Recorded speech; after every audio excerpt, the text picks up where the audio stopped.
Hi, good evening, everyone. Your host here for coins.ph for another AMA episode.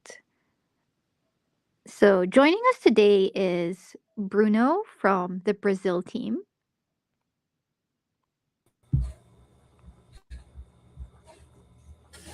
Hi everyone.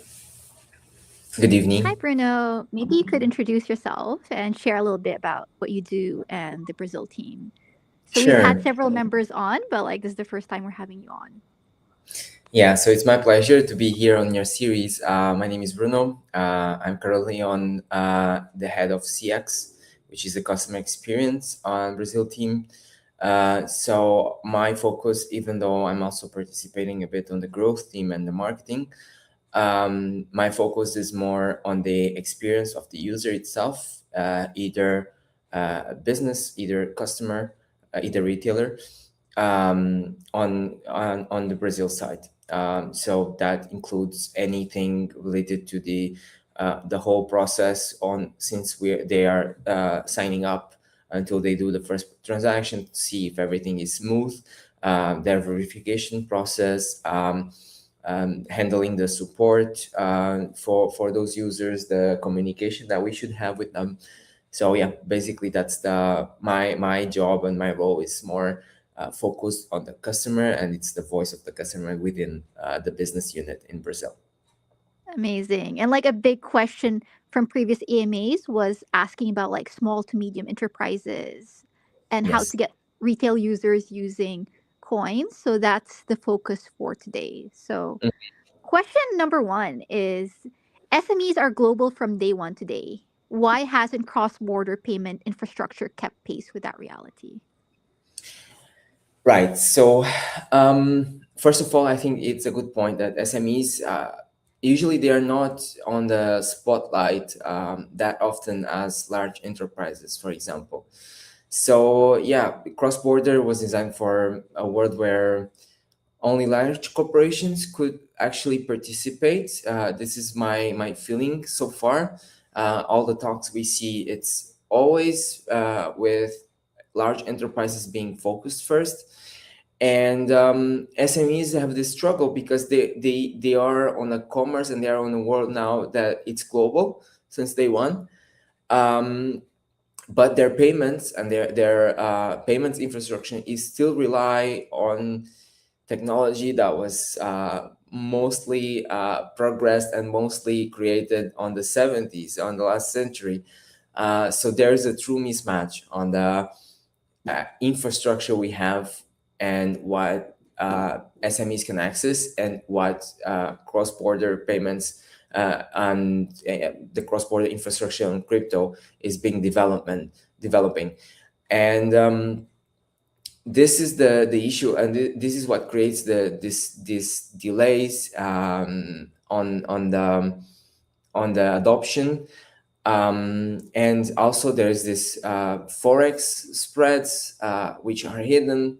um, let's say a bank, a correspondence bank, he sees or he shows a fee to the customer, which is a transaction fee, but however you will have all kinds of hidden fees within this transaction. So you have the spread between the swap of those currencies.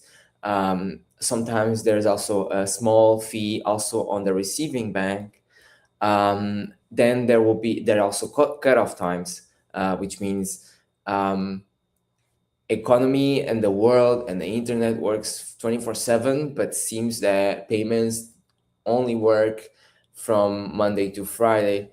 And this is really creates like this huge delay, especially for SMEs, where they have a working capital friction because of this. And if you are an SME and you have a working capital friction, that can become existential, while for a large enterprise it's just a delay or a setback. So for SMEs, it's far more important to have this technology ready and implemented to get like a leverage that they were not able to have before this. So yeah, the stable coins, they emerge not because businesses want crypto. It's just because first the demand was there.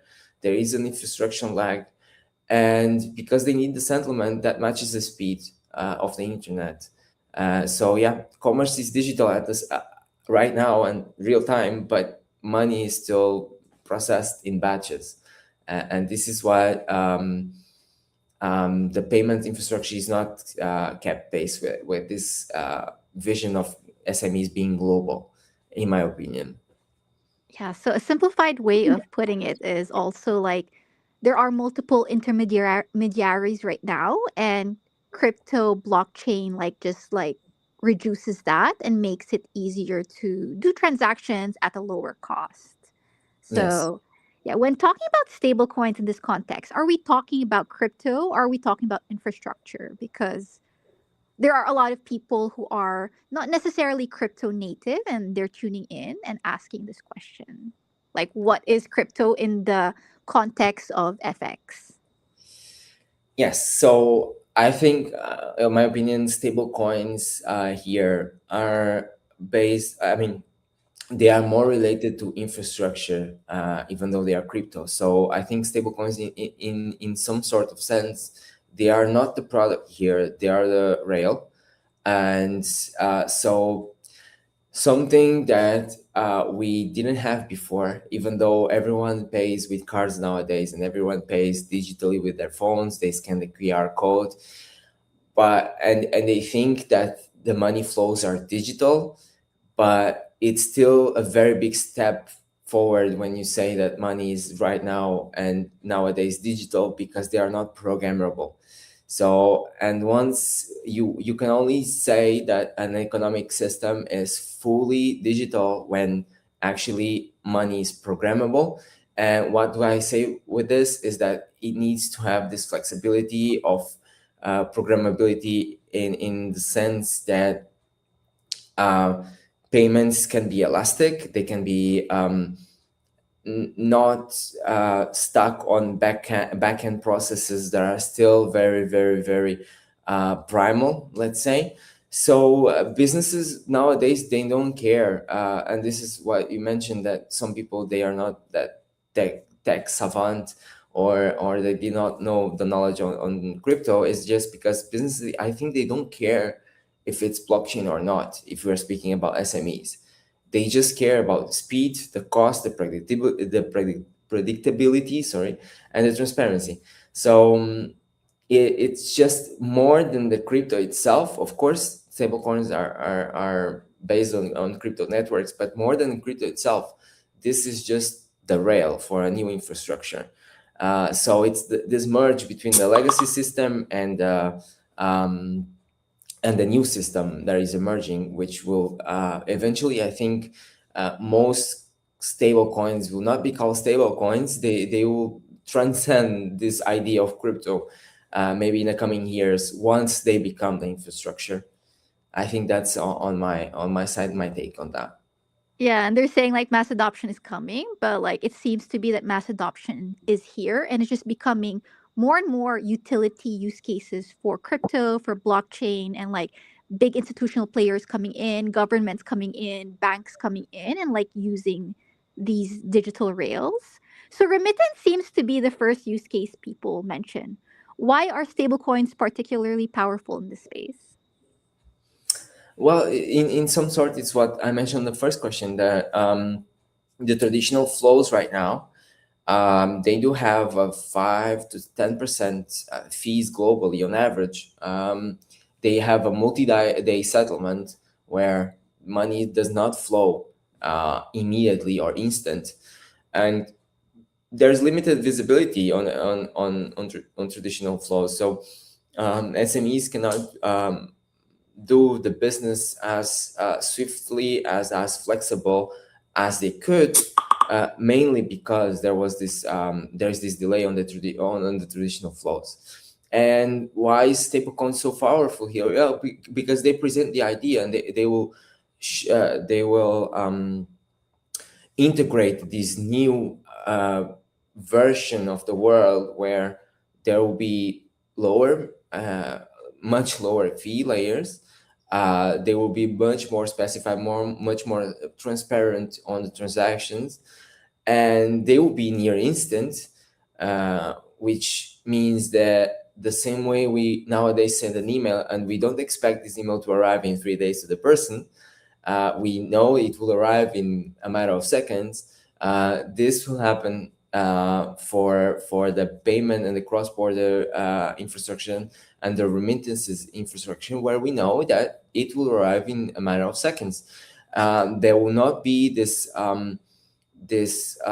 buffers that SMEs today they need to have for something that is unpredictable and for something that it can be, let's say, a delay or a disadvantage within the business. So they will have this near instant transfer, they will have these lower fee layers, they will have this direct wallet access. And that means that it will reach more families, more operators. It's measurable, it's not theoretical. So yes, it's just, I think stablecoins, in short, they will reduce this value leakage that is on motion. So they will use this friction, which is, I think, it's the most important thing for an SME. Yeah, I was having this conversation of like you have your coffee or you're ordering your coffee and like while you're waiting for your coffee, the payment should be as instant as that rather than like waiting as long as a lot of like the traditional ways that's Yes, being used right now. It's just unnecessary, especially with the technology we have. So a big thing exactly. is like FX friction is often invisible. How do stablecoins reduce transaction leakage, especially across corridors like Europe to Latin America or Asia to Europe? How do they reduce transaction leakage? Well, it's a good question, and the only way, or the most optimal way now is this: is the integration on cross border, it's the integration on settlements in crypto, using these swaps which are near instant to reduce the leakage in this sense. The corridors right now, we have, I think we have three big blocks on regulations. I'm European, so I'm a bit more familiar with the European regulation, but then you have also Latin America and the USA and also Asia. And you can see really a different trend on all of them, but they're all walking towards the same goal, just on different methods. So for example, European markets, they are a bit slower on adoption. They are but they are more steady. So they do this. They do the regulations with a more careful and steady approach. While, for example, Latin America, they push for the acceleration through demand. And the Asia, in my opinion, I think it's what's leading. It's the region that is actually leading the regulatory side of cross-border payment and remittances, and they have several projects which they are already including ledgers and crypto and blockchain itself to reduce those delays. So the only way that they would be able to actually reduce this friction is once the new system is live and ready to go, and regulations catch up with the innovation. Then I think that will be very, very easy to adopt and to flip the switch to this new infrastructure, and to have like basically none friction. This is my, at least this is my utopia. This is what I see and what I envision the world to be. Cross-border Yeah. payments be, yeah. Yeah, and I think that's one of the reasons, like, especially in 2026, like, that's becoming a big narrative. And if settlement does become near instant and predictable, how will this change the competitive dynamics for businesses, for retail, for even like institutions? Like, how does this change that conversation and dynamic? Yeah, the you mean the competition, right? The competition Yes. dynamics Yeah. for SMEs. Well, I think they will get a huge leverage compared to large corporations that are already well established, because this was one of the main advantages for large corporations, that they had the infrastructure to, let's say, to hold any kind of unpredictability and any kind of delay. SMEs do not have this disadvantage. They are very very sensitive. Their infrastructure is new. They are rising nowadays, and the infrastructure is still fairly new for them to actually hold any unpredictabilities, and the traditional cross borders with this 3 days delay. If there is one more delay, then it can cause serious issues on an SME, while on a large corporation maybe it's just a slight setback, and they have the whole infrastructure to hold it. So when the settlement becomes predictable and near instant, as it's the vision that we are talking about, then SMEs, they won't need these treasury buffers for sure. Their geographic expansion will become less capital intensive, so they won't need to worry about having enough robust system to hold a delay of, let's say, a quite fairly amount of money on a transaction. And yeah, the supplier relationships are also strengthened, so it reduces this geographic tax, and it creates a level playing field between all startups in the world, from startup in Brazil on the most remote area to the corporation in London. They will be all playing on the level playing field, and this expression of level playing field, it's great, and I think it's very very suitable here. Yeah, I love that. And bringing this closer to home, like because I am head of marketing and I'm also like a creator influencer. So a big pain point I have with like traditional methods is when we're paying creators and KOLs. And this is one of the reasons I really like crypto technology, like blockchain technology, because it also reduces the transferring costs. So maybe you can share a little bit more on, yeah, how quickly and how easily it is for businesses to get started with crypto, and like just taking the intimidation out of this technology and like Yes. using it for all use cases. Mm-hmm. Well, I think it's the most easy thing to do to integrate with this technology. The only thing that is stopping most of the SMEs right now of using it is fear and lack of information. Um, and we still have this taboo of stablecoins and remittances. If they are done on non-traditional financial markets, then they are deemed to be not, let's say, not good, or not in a legit way, which is completely not true, because we can see the regulations are catching up, and we can see that regulations are actually including on these talks, and they are speaking about these topics. So the best way to include this is just to create an account on an exchange, let's say on coins XYZ, for example. You are an SME. You go to, let's say you're an SME in Brazil, then you go to coins. You click on OTC, for example, or even you don't need to actually do it on OTC, and I won't go further on that. But just create an account on Coins. You pass the verification. You claim that you are a business, and then everything will be set to be as swiftly as possible, because any transfer will be automatically. So either in crypto. You can also swap currencies. You can also swap fiat to crypto. You have several corridors that support those swaps on coins, for example.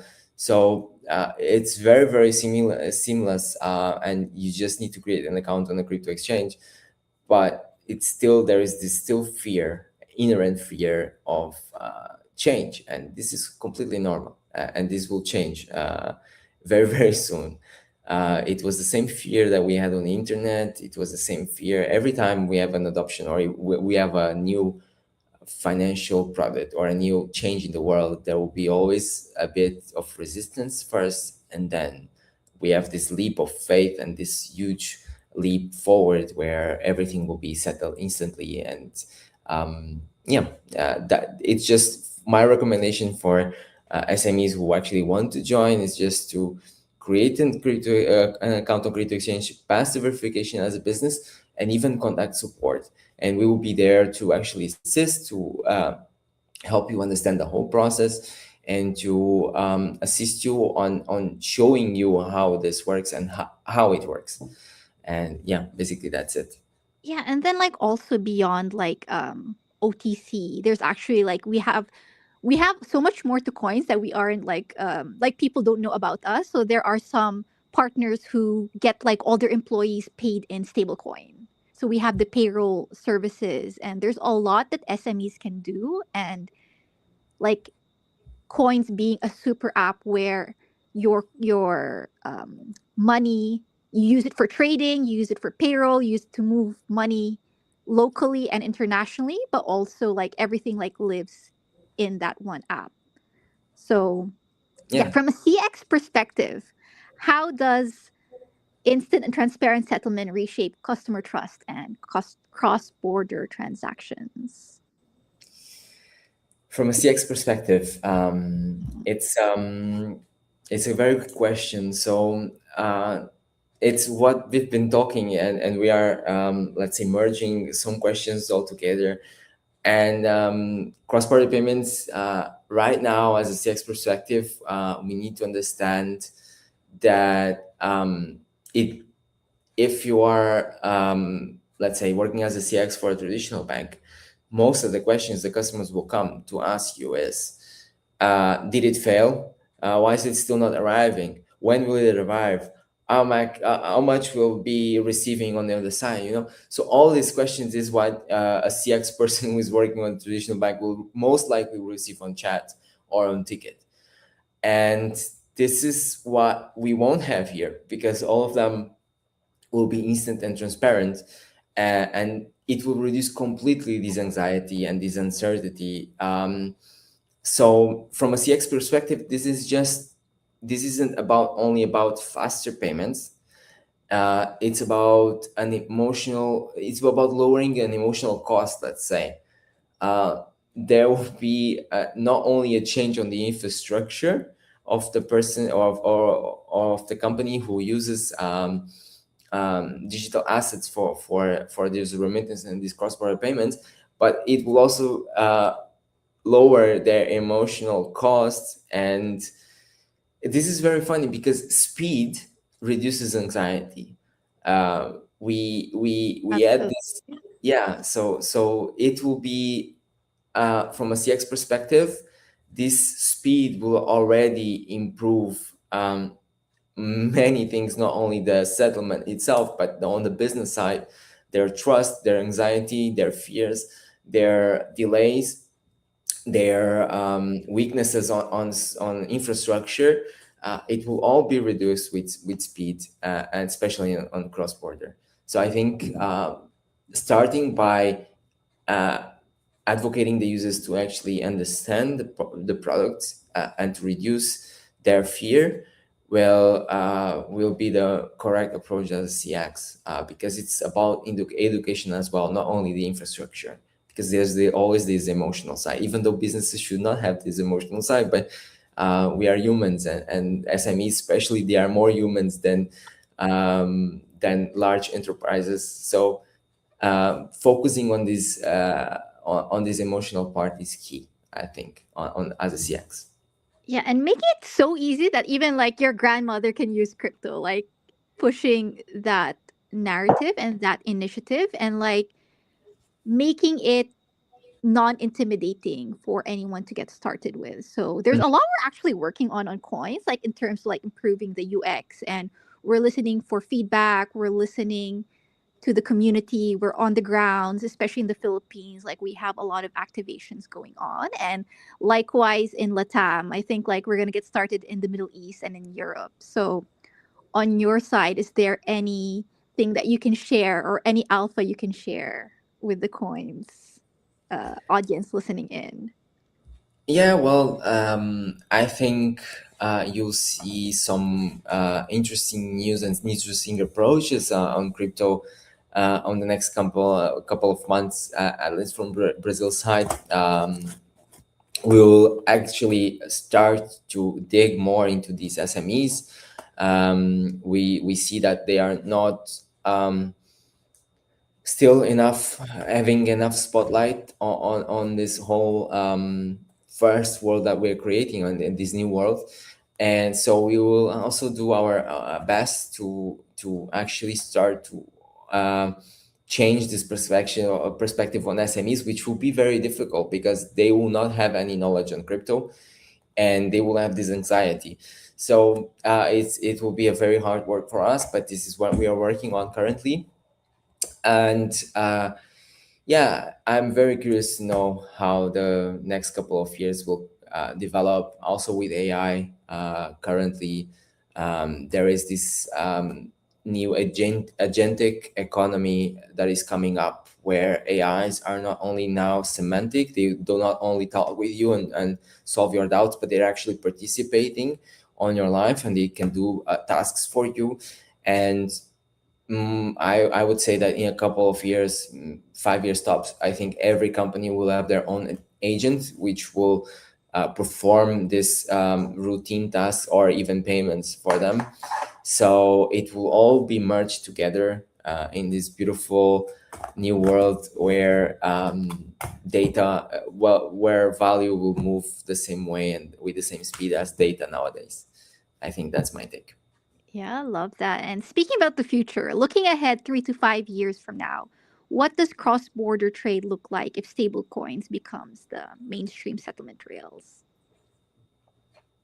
um, they will operate like well, SMEs will operate like multinationals. That's, I think, one of the first outcomes. This level playing field that we mentioned will be live for basically the whole world. Geographic matters less for capital mobility in this case, and treasury becomes also something um, old fashioned, and there will be no, there won't be those needs for having a robust treasury buffers. And it will be a structural evolution. I think it will not be an incremental improvement in a way. um, we will we will be very astonished by how we manage to work on a global economy with the current financial systems. Once the cross-border payments will be fully implemented in 5 years, we will look back and say, "Oh, how did the businesses manage to move money when weekends were closed for the banks? Oh my God, this is crazy." That's what people will think, the same way as we think now on legacy systems and how money was moving before. Uh, and in 5 years, it will be the same. They will look back at right now and they will see, my God, these companies, they really struggled and they really had their lives very difficult. And they will be amazed by how we survived and how we actually prospered in a such a strict and such a slow environment, which is currently the financial system nowadays. Yeah, like there's a lot that's happening, like progress is happening really fast. So, one of the things we're known for here at Coins is like being an early pioneer of this in terms of like championing this technology. So, a big advantage that we have is because of the partnerships we have. Like we have the most one of the most competitive rates for USDT and USDC and like really deep liquidity. So like can you share a little bit on like why having good partnerships and liquidity matters in terms of like getting the best rates and bringing that to the SMEs, to retail, to those who do business with us? Yeah, so basically the liquidity, It will, well, if you have a deep liquidity on your books, then customers, in this case SMEs or even retailers who access this, they will have much lower spread between the ask price and the sell price, so between the buy price and the sell price. So they will have um, much more security when it comes to transactions. They will have less, let's say, mm, it's not exactly spread, but they won't have this difference if, for example, if they place a market order to convert, let's say, BRL to USDT, they won't have this huge difference on the rates, as if you do not have a very good liquidity depth, or not a very good liquidity order book, a liquid order book. And it's a bit more complex to explain, but long story short, it's depending on your position and the amount of value that you want to sell or buy. um, if the book is not liquid enough, then you will sell, let's say, for example, you want to sell 100 USDT for BRL, and the book is not enough liquid to cover this, in basically no spread, which means that if you place an order, then two options will happen. Is one, either your order will not fully be completed because there is not enough liquidity for the sell, or either if you put a market order, the order will happen, but the prices of several USDT will be different, and there will be this spread, and it will cause more distrust because they will see that there is a much lower amount than what they expect. So having this liquidity on the order book, having these partnerships, which coin is doing, and having this really attention to detail and attention to the liquidity itself, it will support the system, because this system will need liquidity to be robust. And that's why I think we are one of the pioneers, because we know this, we understand the importance of having liquidity on pairs such as this. And yeah, and this is why also Brazil, recently they improved the tick size on USDT BRL. um, and I think it's working. It will be, sooner or later it will be recognized for its low spread, and this his whole flexibility that we have on our pairs.